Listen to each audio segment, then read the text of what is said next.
U.S. Department of Agriculture Monday released production costs and returns for field crops, including corn and soybeans. The agency's numbers showed, on average, better yields and an increase in prices turned soybean returns from negative in 2015 to positive in 2016. Corn remained in the red for the third straight year, but narrowed losses. It's important to note the numbers don't include government payments. The USDA's February estimate of net farm income in 2017 predicted a 9% drop compared to last year. That would follow a 16% slide from 2015 to 2016. Tina Barrett from Nebraska Farm Business Inc. joined us Monday to discuss 2016 numbers.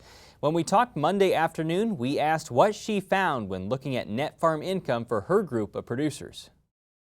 Well, what we found as a surprise was really it. We saw net farm incomes increase to about $45,000, $46,000 this year. That's a 50% increase over last year, which sounds bigger than the $16,000 increase, but still an increase wasn't what I was expecting, and I don't think what most people were expecting. Yeah, certainly surprising. So where did the increase come from?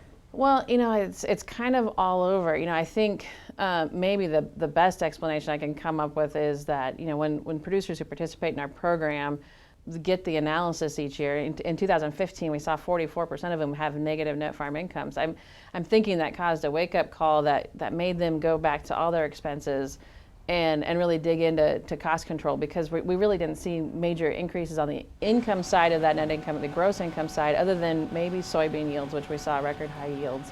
And I can't pinpoint seed, fertilizer, chemicals, or any of those major inputs as the big cost decrease. In fact, it just looks like it's little things across the board that made up that difference. Was there a big difference between crops and livestock? Yeah, and that was a big difference. The beef industry continued to sit at the bottom of the pile and saw continued losses, where the crop guys kind of rebounded. So when I pull out that crop segment, for those that have 70% or more gross income coming from crops, they rebounded to their 2014 levels.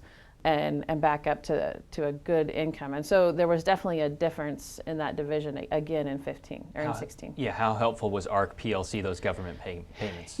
On a per acre basis, we saw a little bit of an actual increase per acre, not a lot, a couple bucks. But again, it looks to be like those little things, those couple dollars here and a couple dollars there made a big difference. So the difference between the high cost and low cost producers, or the ones that you're seeing improvement in versus the ones that you're not, what are the differences? I think there's some big things. Debt structure is one of those. We continue to see about 25% of the farms we work with have negative working capital. I'm thinking they're probably different farms, and those that were kind of in that yellow cautionary place in 15 slipped ahead into the what we'd consider red, where those that were in the red last year kind of got refinanced into a good position. So some of that is probably happening still. But we're definitely seeing those who continue to sit without a significant debt overload doing better than those who are. Debt to asset ratios. So on an average, we're sitting about the same, rounding up to 28% both in 15 and 16. Again, a little bit of an increase over the last 5 years, nothing dramatic. Again, I think we're probably going to be okay there unless we start to devalue assets like machinery and equipment, or if land values drop dramatically. There was a point in one of our recent interviews where you said, I feel like I'm always talking about family living. Well, did it make a difference? It did, yeah. We saw the first significant drop in family living expenses in a long time, maybe ever. Family living was down $9,000 or about 10%. So, that's huge. That's a big difference. And we're starting to see that. And that was one of the things that correlated into a smaller net worth loss.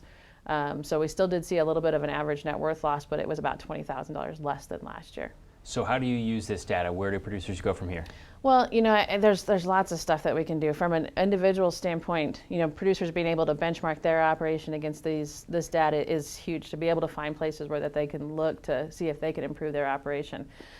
In general, though, I think the data is telling us that there's some hope and some positive time out there, that at least some producers are finding ways to turn this around, and we're not getting to profitability times of where we were in 2011, 2012, but at least at a sustainable level.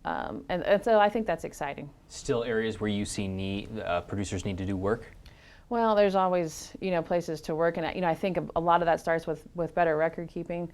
as far as making sure that you're doing a good job of keeping your expenses split, your income, all those kind of things gives you better data, and better data gives you better information to make decisions from.